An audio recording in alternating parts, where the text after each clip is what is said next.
ನಮಸ್ಕಾರ. ಕರ್ನಾಟಕ ಪರೀಕ್ಷಾ ಪ್ರಾಧಿಕಾರ ವಿವಿಧ ವೃತ್ತಿಪರ ಕೋರ್ಸುಗಳ ಮೊದಲ ಸುತ್ತಿನ ಕೌನ್ಸಿಲಿಂಗ್ ಮುಕ್ತಾಯ ಆಯಿತು. ತಮಗೆಲ್ಲ ಗೊತ್ತಿದೆ, ಪ್ರತಿ ವರ್ಷ ಮೊದಲ ಕೌನ್ಸಿಲಿಂಗ್ ಆದ ತಕ್ಷಣ ಶುರು ಮಾಡ್ತಾಯಿದ್ವಿ.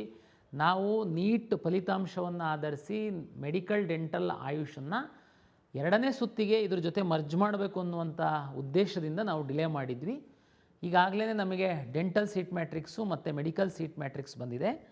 ಮೊದಲ ಸುತ್ತಿನಲ್ಲಿ ಮಿಸ್ ಆಗಿರುವಂತಹ ಬಿ ಫಾರ್ಮಾ ಮತ್ತು ಫಾರ್ಮಾ ಡಿ ಸೀಟ್ ಮ್ಯಾಟ್ರಿಕ್ಸ್ ಸಹ ಬಂದಿದೆ. ತಮಗೆಲ್ಲ ಗೊತ್ತಿರುವಂತೆ ಆಯುಷ್ ಸಹ ಬರಬೇಕಾಗಿತ್ತು, ಇನ್ನೂ ಬರಲಿಲ್ಲ. ಅದು ಬಂದರೆ ನಾವು ಅದನ್ನು ಇನ್ಕ್ಲೂಡ್ ಮಾಡ್ತೀವಿ. ಎರಡನೇ ಸುತ್ತನ್ನು ನಾವು ಅಧಿಕೃತವಾಗಿ ಆಪ್ಷನ್ ಎಂಟ್ರಿನ ನಾವು ಶುರು ಮಾಡ್ತಾಯಿದ್ದೀವಿ. ಇಲ್ಲಿ ವಿಶೇಷವಾಗಿ ನಮಗೆ ಈಗಾಗಲೇ ಕೌನ್ಸಿಲಿಂಗಲ್ಲಿ ಭಾಗವಹಿಸಿರುವಂತಹ ವಿದ್ಯಾರ್ಥಿಗಳಿದ್ದೀರಾ. ಮೊದಲ ಸುತ್ತಿನಲ್ಲಿ ಭಾಗವಹಿಸಿದ್ರೂ ಸಹ ಮೆಡಿಕಲ್ ಡೆಂಟಲ್ ಆಸ್ಪಿರೆಂಟ್ ಇದ್ದು ತಾವು ಸೀಟ್ ಹೋಲ್ಡ್ ಮಾಡಿರುವಂಥವ್ರಿದ್ದೀರಾ, ಚಾಯ್ಸ್ 3 ಹಾಕಿರುವಂಥವ್ರಿದ್ದೀರಾ. ಜೊತೆಗೆ ಮೊದಲ ಸುತ್ತಿನಲ್ಲಿ ಭಾಗವಹಿಸದೆ ನೀಟ್ ಫಲಿತಾಂಶ ಆಧರಿಸಿ ಮೆಡಿಕಲ್ಲು ಡೆಂಟಲ್ಲು ಆಯುಷಿಗೆ ಭಾಗವಹಿಸುವಂಥವ್ರಿದ್ದೀರಾ. ಬಿ ಫಾರ್ಮಾ ಮತ್ತು ಫಾರ್ಮಾ ಡಿಗೆ ಹೋಗಬೇಕು ಅನ್ನುವಂಥವರು ಸುಮ್ಮನೆ ಆಪ್ಷನ್ ಎಂಟ್ರಿ ಮಾಡಿರ್ಬೋದು, ಇಲ್ಲ ವೆಯ್ಟ್ ಮಾಡ್ತಿರ್ಬೋದು. ಮೊದಲ ಸುತ್ತಿನ ಫಲಿತಾಂಶದ ನಂತರ ನಾವು ಚಾಯ್ಸ್ 1, ಚಾಯ್ಸ್ 2, ಚಾಯ್ಸ್ 3, ಚಾಯ್ಸ್ 4 ಹಾಕಲಿಕ್ಕೆ ನಾವು ಹೇಳಿದ್ವಿ ನಿಮಗೆ. ಚಾಯ್ಸ್ 1 ಹಾಕಿರುವಂತಹ ಸುಮಾರು 22,000 ವಿದ್ಯಾರ್ಥಿಗಳಷ್ಟೇ ತಾವು ಹೋಗಿ ಕಾಲೇಜಿಗೆ ಸೇರ್ಕೊಂಡಿದ್ದಾರೆ. ಯಾರು ಮೆಡಿಕಲ್ ಡೆಂಟಲ್ ಆಯುಷಿಗೆ ಹೋಗಬೇಕು ಅಂತಿರುವಂಥವ್ರು, ಇನ್ನೂ ಒಳ್ಳೆ ಸೀಟ್ ಬೇಕು ಅಂತಿರುವಂಥವ್ರು ಎಲ್ಲ ಕೌನ್ಸಿಲಿಂಗಲ್ಲಿ ಇದ್ದೀರಾ. ಪ್ರತಿ ವರ್ಷದಂತೆ ಸುಮ್ಮನೆ ತಮಾಷೆಗೆ ಚಾಯ್ಸ್ ಎಂಟ್ರಿ ಮಾಡಿ ಯಾವುದೇ ಚಾಯ್ಸ್ ಹಾಕ್ತಿಲ್ದಿರುವಂಥವರು ಸ್ವಲ್ಪ ಜನ ಇದ್ದರು, ಅವ್ರನ್ನ ನಾವೇ ಹೊರಗಡೆ ಹಾಕಿದ್ದೀವಿ. ಈಗ ನೀಟ್ ಫಲಿತಾಂಶ ಬಂದಿತ್ತು, ಹೊಸ್ದಾಗಿ ಅಪ್ಲಿಕೇಶನ್ ಹಾಕುವಂಥವರಿಗೆ ಹಾಕಿ ಅಂತೇಳಿದ್ವಿ. ಯಾರಿಗಾಗಲೇ CET ಅಪ್ಲಿಕೇಶನ್ ಹಾಕಿದ್ದೀರಾ ತಾವು ನೀಟ್ ರೋಲ್ ನಂಬರ್ನ ಲಿಂಕ್ ಮಾಡಿ ಅಂತೇಳಿದ್ವಿ. ತಾವು ಲಿಂಕ್ ಮಾಡಿದ್ದೀರಾ, ಮಾಡಿದ ಮೇಲೆ ನಿಮ್ಮ ಅಪ್ಲಿಕೇಶನ್ನಲ್ಲಿ ಅದು ಡಿಸ್ಪ್ಲೇ ಆಗಿದೆ. ವೆರಿಫಿಕೇಷನ್ ಸ್ಲಿಪ್ಪನ್ನು ಡೌನ್ಲೋಡ್ ಮಾಡ್ಕೊಂಡ್ರೆ ಸಹ ತಮಗೆ ನೀಟ್ ರ್ಯಾಂಕು ನಿಮ್ಮ ವೆರಿಫಿಕೇಷನ್ ಸ್ಲಿಪ್ಪಲ್ಲಿ ಡೌನ್ಲೋಡ್ ಆಗಿದೆ. ಈ ವರ್ಷ ನಾವು ವಿಶೇಷವಾಗಿ ಆಲ್ಮೋಸ್ಟ್ ಒಂದು 6 ಮಂತ್ ತನಕ ನಾವು ನಿಮ್ಮ ವೆರಿಫಿಕೇಷನ್ ಸ್ಲಿಪ್ಪಲ್ಲಿ ಎಲ್ಲ ಮೀಸಲಾತಿಗಳನ್ನು ನೋಡ್ಕೊಳ್ಳಿ, ಯಾವುದಾದ್ರೂ ಮಿಸ್ ಆಗಿತ್ತು ಅಂತಂದರೆ ಅಪ್ಡೇಟ್ ಮಾಡ್ಕೊಳ್ಳಿ ಅಂತ ಸಾಕಷ್ಟು ಬಾರಿ ಹೇಳಿದ್ರೂ ಸಹ ಈಗ ನಿಮಗೆ ರಿಯಲೈಸ್ ಆಗಿದೆ, ಈಗ ನಂದು ಮೈನಾರಿಟಿ ಇಲ್ಲ ಹಾಕಬೇಕು ಅಂತ ಓಡಾಡ್ತಾ ಇದ್ದೀರಾ. ಇದು ದುರಂತ. ನಾವು ದಿಕ್ಸೂಚಿ ಅಂತ ಮ್ಯಾಗ್ಝೈನ್ ಸಹ ತಮ್ಮ ಕಾಲೇಜಿಗೆ ಕಳಿಸ್ಕೊಟ್ಟಿದ್ವಿ. ಸಾಕಷ್ಟು ನಾವು ನಮ್ಮ ವಿಕಾಸನ ಚಾನಲಲ್ಲಿ ಹಾಕೋದಲ್ದೇ ಸಾಕಷ್ಟು ಯೂಟ್ಯೂಬ್ ಚಾನಲ್ಲು ಈ ಕೌನ್ಸಿಲಿಂಗಿಗೆ ಎಲ್ಪ್ ಮಾಡುವಂಥವ್ರಿದ್ದಾರೆ. ಅವ್ರುಗಳು ಸಹ ಸಾಕಷ್ಟು ನಿಮಗೆ ಎಜುಕೇಟ್ ಮಾಡಿದ್ದಾರೆ. ಆದರೆ ನಿಮಗೆ ಅವಾಗ ಅದು ಅರಿವಾಗಿಲ್ಲ, ಜವಾಬ್ದಾರಿ ಇಲ್ಲ. ಈಗ ನಿಮಗೆ ರಿಯಲೈಸ್ ಆಗಿ ಓಡಾಡ್ತಾ ಇದ್ದೀರಾ. ಆದರೆ KA ಎಲ್ಲಿ ಯಾವ ಹಂತದ ತನಕ ಒಂದು ಚೌಕಟ್ಟಿರುತ್ತೆ ಅಲ್ಲಿವರೆಗೆ ಮಾತ್ರ ನಾವು ಎಲ್ಪ್ ಮಾಡಲಿಕ್ಕೆ ಸಾಧ್ಯ, ಅದನ್ನು ಮೀರಿ ಮಾಡಲಿಕ್ಕೆ ಆಗಲ್ಲ. ಈಗ ಎರಡನೇ ಸುತ್ತಿನ ಕೌನ್ಸಿಲಿಂಗಿಗೆ ಬರೋಣ. ಯಾರು ಚಾಯ್ಸ್ 2 ಹಾಕಿ ಹೋಲ್ಡ್ ಮಾಡಿದ್ದೀರಾ ತಾವು ಮೆಡಿಕಲ್ಲು ಡೆಂಟಲ್ಲು ಬಿ ಫಾರ್ಮಾ ಮತ್ತು ಫಾರ್ಮಾ ಡಿ ತಾವು ಆಪ್ಷನ್ ಎಂಟ್ರಿನ ಮಾಡಬಹುದು. ಚಾಯ್ಸ್ 3 ಹಾಕಿರುವಂಥವರು ಸಹ ನೀವು ನಮ್ಮ ಸಿಸ್ಟಮ್ ಒಳಗಡೆ ಇದ್ದೀರಾ, ನೀವು ಆಪ್ಷನ್ ಎಂಟ್ರಿ ಮಾಡ್ಬೋದು. ಕಳೆದ ವರ್ಷದ ತನಕ ನಮಗೊಂದು ಬೇಡಿಕೆ ಇತ್ತು, ಏನು ಅಂದರೆ ಮೊದಲ ಸುತ್ತಿನಲ್ಲಿ ಆಪ್ಷನ್ ಎಂಟ್ರಿ ಮಾಡುವಾಗ ಸರ್ ನಾವು ಮಿಸ್ ಮಾಡಿಬಿಟ್ಟಿದ್ವಿ, ನಂದು ಮೇಲ್ಗಡೆ ಇನ್ನೂ ಒಳ್ಳೆ ಕಾಲೇಜನ್ನು ಹಾಕುವಂಥದ್ದು ಮರ್ತೋಗಿತ್ತು, ಎರಡನೇ ರೌಂಡಲ್ಲಿ ನಮಗೆ ಹಾಕೋದಕ್ಕೆ ಕೊಡಿ ಅಂತ. ನಮ್ಮ ಅಲಾಟ್ಮೆಂಟ್ ಸಾಫ್ಟ್ವೇರು ಅದಕ್ಕೆ ಸಪೋರ್ಟ್ ಮಾಡ್ತಿರಲಿಲ್ಲ ಅಂತ ನಾವು ಹೊಸ ಆಪ್ಷನ್ಗಳನ್ನ ಹಾಕೋದಕ್ಕೆ ಅವಕಾಶ ಕೊಡ್ತಿರಲಿಲ್ಲ. ಭಾಳ ಸ್ಪಷ್ಟವಾಗಿ ಹೇಳ್ತಾ ಇದ್ದೀನಿ, ನಾನು ಹೊಸ ಆಪ್ಷನ್ ಬಗ್ಗೆ ಹೇಳ್ತಿರುವಂಥದ್ದು ನಮ್ಮ ಸಿಸ್ಟಮ್ ಒಳಗಡೆ ಇರುವಂಥವರು, ಅಂದರೆ ಚಾಯ್ಸ್ 2, ಚಾಯ್ಸ್ 3 ಹಾಕಿರುವಂಥವರು ನಮ್ಮ ಸಿಸ್ಟಮ್ ಒಳಗಡೆ ಇರುವಂಥವ್ರು, ಅವ್ರ ಬಗ್ಗೆ ನಾನು ಮಾತಾಡ್ತಾ ಇದ್ದೀನಿ. ಈ ವರ್ಷ ನಾವು ಅಲಾಟ್ಮೆಂಟ್ ಸಾಫ್ಟ್ವೇರನ್ನ ಸ್ವಲ್ಪ ಅಪ್ಗ್ರೇಡ್ ಮಾಡಿದ್ದೀವಿ ವಿದ್ಯಾರ್ಥಿಗಳ ದೃಷ್ಟಿಯಿಂದ. ಯಾವುದಾದ್ರೂ ಬಿಟ್ಟೋಗಿತ್ತು ನಿಮ್ಮದು ಕಾಲೇಜು, 90% ಇಲ್ಲ 10% ಸ್ಟೂಡೆಂಟ್ದು ಈ ಥರದ್ದು ಸಣ್ಣ ಗೊಂದಲ ಇದ್ದರೆ ತಾವು ಬೇಕಾದರೆ ಹಾಕ್ಬೋದು. Medical dental AYUSH B pharma, pharma D ಜೊತೆಗೆ ನೀವು ನಮ್ಮ ಸಿಸ್ಟಮ್ ಒಳಗಡೆ ಇರುವಂಥವರು ಯಾವುದಾದ್ರೂ ಕಾಲೇಜನ್ನು ಹಾಕೋದಾದರೆ ಹಾಕ್ಬೋದು. ಒಂದು ಪಾಯಿಂಟು. ಎರಡನೇದು, ಮೆಡಿಕಲ್ಲಿಗೋಸ್ಕರನೇ ಈಗ ನೀವು ಎಂಟ್ರಿ ಆಗ್ತಾಯಿದ್ದೀರಾ ಸಿಸ್ಟಮ್ ಒಳಗಡೆ. ತಾವುಗಳು ಮೆಡಿಕಲ್ಲಿಗೆ ಮಾತ್ರ ಹಾಕೋದಕ್ಕಾಗುತ್ತೆ. ಅಂದರೆ ಮೆಡಿಕಲ್ ನೀಟ್ ರ್ಯಾಂಕ್ ಆಧರಿಸಿ ನಿಮ್ಮ ಲಾಗಿನ್ ಒಳಗಡೆ ತಾವು ಈಗ ಏನಾದ್ರೂ ಇಲ್ಲಿವರೆಗೆ ಸುಮ್ಮನಿದ್ದು ನಾನು ಈಗ ಇಂಜಿನಿಯರಿಂಗ್ ಹಾಕಬೇಕು, ನೋ. ಈಗ ನಾನು ಅಗ್ರಿಕಲ್ಚರ್ ಹಾಕಬೇಕು, ಈಗ ನಾನು ವೆಟರ್ನರಿ ಹಾಕಬೇಕು, ಸಾಧ್ಯ ಇಲ್ಲ. ಅಂದರೆ ಫಸ್ಟ್ ಟೈಮ್ ನೀವು ಭಾಗವಹಿಸ್ತಾ ಇರುವಂತಹ ವಿಶೇಷವಾಗಿ ನೀಟ್ ರ್ಯಾಂಕ್ ಆಧರಿಸಿ ಕೌನ್ಸಿಲಿಂಗ್ಗೆ ಭಾಗವಹಿಸೋದಕ್ಕಿದ್ದಂಥ ವಿದ್ಯಾರ್ಥಿಗಳಿಗೆ. ನಮ್ಮ ಹತ್ರ ಇನ್ನು ಸ್ವಲ್ಪ ವಿದ್ಯಾರ್ಥಿಗಳಿದ್ದಾರೆ. ಯಾವ ಥರ ಅಂತಂದರೆ ಬೈ ಮಿಸ್ಟೇಕ್ ಚಾಯ್ಸ್ 4 ಹಾಕಿ ಹೊರಗಡೆ ಹೋಗಿದ್ದಾರೆ. ಈಗ ಅವರಿಗೆ ರಿಯಲೈಸ್ ಆಗಿದೆ. ನಾನು ತಮ್ಗೆ ಗೊತ್ತಿರಬೇಕು, ಈ ಸರಿ ತುಂಬ ಫ್ಲೆಕ್ಸಿಬಿಲಿಟಿ ಕೊಟ್ಟಿದ್ದೆ. ಲಾಸ್ಟ್ ಡೇಟ್ ತನಕ ತಾವು ಚಾಯ್ಸನ್ನು ಮೇಲೆ ಕೆಳಗೆ ಎಲ್ಲ ಮಾಡೋದಕ್ಕೆ ನಾನು ಅವಕಾಶ ಕೊಟ್ಟಿದ್ದೆ. ಆದರೆ ಸಹ ಮಕ್ಕಳು ಮಿಸ್ಟೇಕ್ ಮಾಡಿರ್ತೀರ. ನಿಮಗೆ ಇದು 2ನೇ ಸುತ್ತಾಗಿರೋದ್ರಿಂದ ನಿಮಗೆ ಒಂದು ಸಣ್ಣ ಅವಕಾಶ ಕೊಡ್ತಾಯಿದ್ದೀನಿ. ಯಾರಿಗೆ? ಚಾಯ್ಸ್ 4 ಹಾಕಿ ಹೊರಗಡೆ ಹೋಗಿರುವಂಥವರಿಗೆ. ನೀವು ಮತ್ತೆ ಸಿಸ್ಟಮ್ ಒಳಗಡೆ ಬರೋದಾದರೆ 750 ರೂಪಾಯಿ ಕೊಟ್ಟು ತಾವು ಮತ್ತೆ ಲಾಗಿನ್ ಆಗಿ ಸಿಸ್ಟಮ್ ಒಳಗಡೆ ಬರಬಹುದು. ಆದರೆ ಒಂದು ಕಂಡೀಷನ್ ಏನಂದರೆ, ನಿಮಗೆ ಫಸ್ಟ್ ರೌಂಡಲ್ಲಿ ಸಿಕ್ಕಿರುವಂತಹ ಸೀಟು ಡಿಲೀಟ್ ಆಗಿ ನಿಮ್ಮನ್ನ ಆಟೋ ಚಾಯ್ಸ್ 3 ಥರ ಮಾಡಿ ನಿಮ್ಮನ್ನು ಒಳಗಡೆ ಬಿಡ್ತೀವಿ. ಇದು ಈ ರೌಂಡಿಗೆ ಮಾತ್ರ, ಮತ್ತೆ ಮುಂದಿರಲ್ಲ. ಇದು ದಯಮಾಡಿ ಅರ್ಥ ಮಾಡ್ಕೊಳ್ಬೇಕು. ಇನ್ನು ಕ್ಯಾನ್ಸಲ್ ಈಗಾಗಲೇ ಕೆಲವರು ಏನು ಮಾಡಿದ್ದೀರಾ, ಚಾಯ್ಸ್ 1 ಹಾಕಿದ್ದೀರಾ, ದುಡ್ಡು ಕಟ್ಟಿಲ್ಲ, ನೀವು ಫರ್ದರ್ ಏನೂ ಮಾಡಿಲ್ಲ, ನಿಮ್ಮನ್ನೆಲ್ಲ ನಾವು ಸಿಸ್ಟಮಿಂದ ಹೊರಗಡೆ ಹಾಕಿರ್ತೀವಿ. ಏನೋ ಮಿಸ್ಟೇಕಿಂದ ತಾವು ಆ ಥರ ಮಾಡಿದ್ರಿ ಅಂತಂದರೆ ತಾವು 750 ರೂಪಾಯಿ ಕಟ್ಟಿ ಒಳಗಡೆ ಬರಬಹುದು. ನಿಮ್ಮನ್ನು ಸಹ ಚಾಯ್ಸ್ 3 ಅಂತ ಕನ್ಸಿಡರ್ ಮಾಡ್ತೀವಿ. ನಿಮಗೆ ಸಿಕ್ಕಿರೋ ಸೀಟು ಇರಲ್ಲ.